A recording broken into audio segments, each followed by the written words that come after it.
Amini ama usiamini, lakini namna ambavyo unajiona kwa namna kubwa, kwa sehemu kubwa, inaathiri maamuzi unayoyafanya kila siku. Kama ukiwa unajiona mtu asiyefaa kitu, basi maamuzi yako yataelekea kufanana na mtu asiyefaa kitu.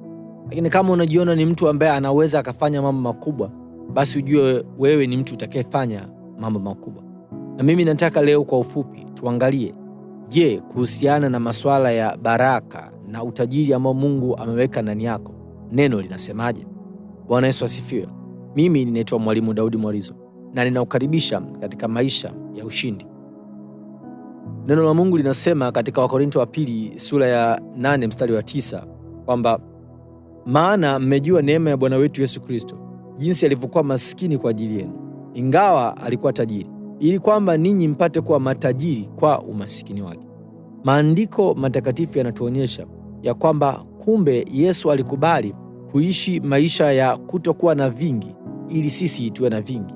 Yeye alikubali kuishi maisha kama maskini ili sisi tupate kuwa na utajiri. Kwanza elewa, Yesu hakuwa maskini. Yeye aliumba vyote, na alipokuja duniani alikuwa anajua dhahabu ziko wapi, alikuwa anajua rubi ziko wapi, anajua vito vya thamani vinapatikana wapi. Lakini bado alichagua kuishi maisha ya kawaida, kuishi maisha kama maskini, ili kwamba sisi tunaomwamini sasa tusiwe na haja ya kuishi maisha ya umaskini. Chukulia mfano, baba anahangaika kwa ajili ya watoto, wazazi wanahangaika kwa ajili ya watoto wao kuhakikisha wanatengeneza maisha bora, kitengeneza nyumba nzuri, chanzo kizuri cha kipato, ili watoto wao wasiwe na haja ya kuishi maisha ya shida kama wao walivyoanza. Badala yake watoto wao waanzie pale ambapo wao wamejenga msingi. Na vivyo hivyo Mungu hakutaka sisi tunaomwamini, sisi watoto wake, tuishi maisha ya shida, tuishi maisha ya umaskini. Kwa hiyo akatengeneza kiwango, standard, ambayo ni utajiri unaopatikana ndani ya Yesu.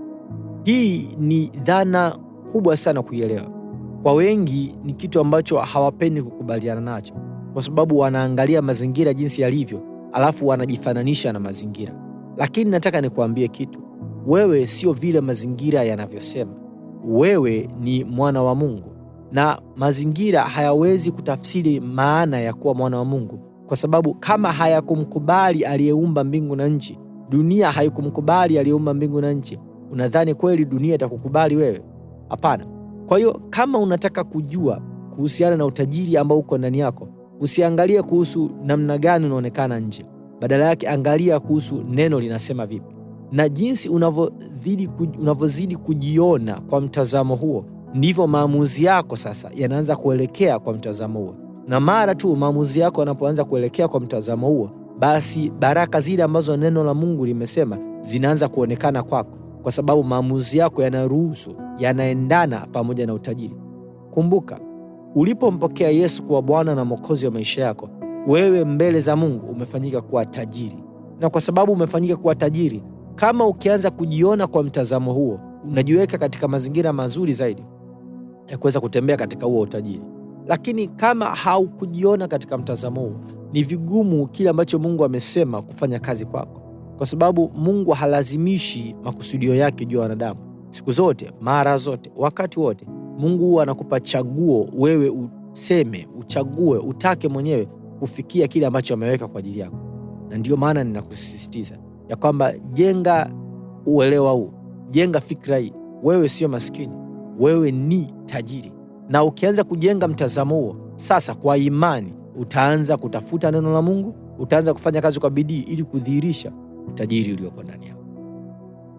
Kama umebarikiwa na somo hili kwa namna yoyote ile, basi niandikia comment hapo chini.